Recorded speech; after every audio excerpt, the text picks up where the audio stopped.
Hi all welcome to Blasters arena. അടുത്ത 14-ാം തീയതിയാണ് ഇത്തവണത്തെ ISLന് തുടക്കമാവുക. കേരള ബ്ലാസ്റ്റേഴ്സ് ആണ് ആദ്യ മത്സരം കളിക്കുന്നത്. എതിരാളികൾ കരുത്തരായ മോഹൻ ബഗാനാണ്. അതിനു മുന്നേ കേരള ബ്ലാസ്റ്റേഴ്സ് ഇപ്പോൾ സ്ക്വാഡിനെ സെറ്റാക്കിക്കൊണ്ടിരിക്കുകയാണ്. എടുത്തു പറയേണ്ട കാര്യം, എല്ലാ വിദേശ താരങ്ങളെയും കേരള ബ്ലാസ്റ്റേഴ്സ് ഒഴിവാക്കിയിരുന്നു. എന്നിട്ട് പകരമായി കൊണ്ട് ഒരു പുതിയ വിദേശ താരത്തെ കേരള ബ്ലാസ്റ്റേഴ്സ് സൈൻ ചെയ്യുകയും ചെയ്തിട്ടുണ്ട്. അതായത് ജർമ്മൻ താരമായ മർലോൺ റൂസിനെയാണ് കേരള ബ്ലാസ്റ്റേഴ്സ് പുതിയതായി കൊണ്ട് ഇപ്പോൾ ടീമിലേക്ക് എത്തിച്ചിട്ടുള്ളത്. കേവലം 22 വയസ്സ് മാത്രമുള്ള അറ്റാക്കിംഗ് മിഡ്ഫീൽഡർ ആണ് ഇദ്ദേഹം. അതുകൊണ്ട് തന്നെ പല ചോദ്യങ്ങളും ഇപ്പോൾ കേരള ബ്ലാസ്റ്റേഴ്സിന്റെ ആരാധകർക്കിടയിൽ ഉണ്ട്.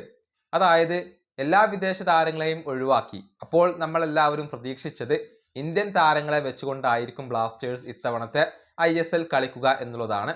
എന്നാൽ പുതിയ ഒരു വിദേശ താരത്തെ കേരള ബ്ലാസ്റ്റേഴ്സ് കൊണ്ടുവരികയും രജിസ്റ്റർ ചെയ്യുകയും ചെയ്തു. അതിൻ്റെ ഒരു ലോജിക്ക് എന്താണ് എന്നുള്ളത് ആരാധകർക്കിടയിൽ സംശയമുണ്ട്. പുതിയ വിദേശ താരത്തെ കൊണ്ടുവരുന്നതിന് പകരം ടീമിനോട് സെറ്റായ പഴയ വിദേശ താരങ്ങളെ നിലനിർത്തിയാൽ മതിയായിരുന്നുവല്ലോ എന്ന ഒരു സംശയം ആരാധകർക്കിടയിലുണ്ട്. എന്തിനീ മാറ്റം എന്ന ഒരു സംശയമാണ് ആരാധകർക്കിടയിൽ ഉള്ളത്. പക്ഷേ ഇതിൻ്റെ പിറകിലെ ലോജിക്ക് എന്തെന്ന് വെച്ചാൽ അത് സാലറി തന്നെയാണ്. അതായത് FSDL ISL നടത്തിയിരുന്ന സമയത്ത് വലിയ രൂപത്തിലുള്ള വരുമാനം കേരള ബ്ലാസ്റ്റേഴ്സിന് ഉണ്ടായിരുന്നു. അതിനനുസരിച്ചുള്ള ഒരു സാലറി ആയിരുന്നു ഈ വിദേശ താരങ്ങൾക്കെല്ലാം അവരവരുടെ കോൺട്രാക്റ്റിൽ കേരള ബ്ലാസ്റ്റേഴ്സ് വാഗ്ദാനം ചെയ്തിരുന്നത്.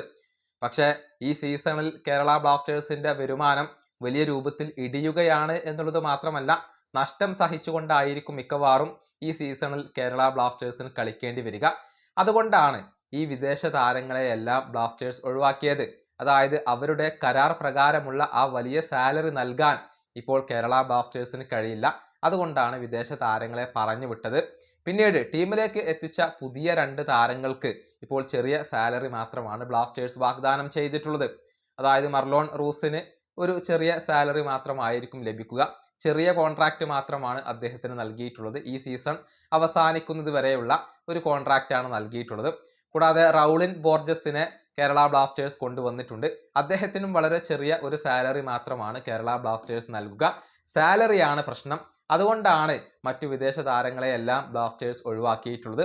ഇനിയിപ്പോൾ പുതിയ താരങ്ങളെ സ്കൗട്ട് ചെയ്യുമ്പോൾ ചെറിയ സാലറി കൊടുക്കാൻ പാകത്തിലുള്ള താരങ്ങളെ മാത്രമായിരിക്കും കേരള ബ്ലാസ്റ്റേഴ്സ് കൊണ്ടുവരിക. വരുമാനമാണ് ഇവിടുത്തെ പ്രശ്നം. അതുകൊണ്ടാണ് കേരള ബ്ലാസ്റ്റേഴ്സ് ഇത്തരത്തിലുള്ള ഒരു മാറ്റങ്ങളൊക്കെ നടത്തിയിട്ടുള്ളത്. ഈ വീഡിയോ അവസാനിപ്പിക്കുന്നു. അടുത്തൊരു വീഡിയോ കൊണ്ടും കാണാം.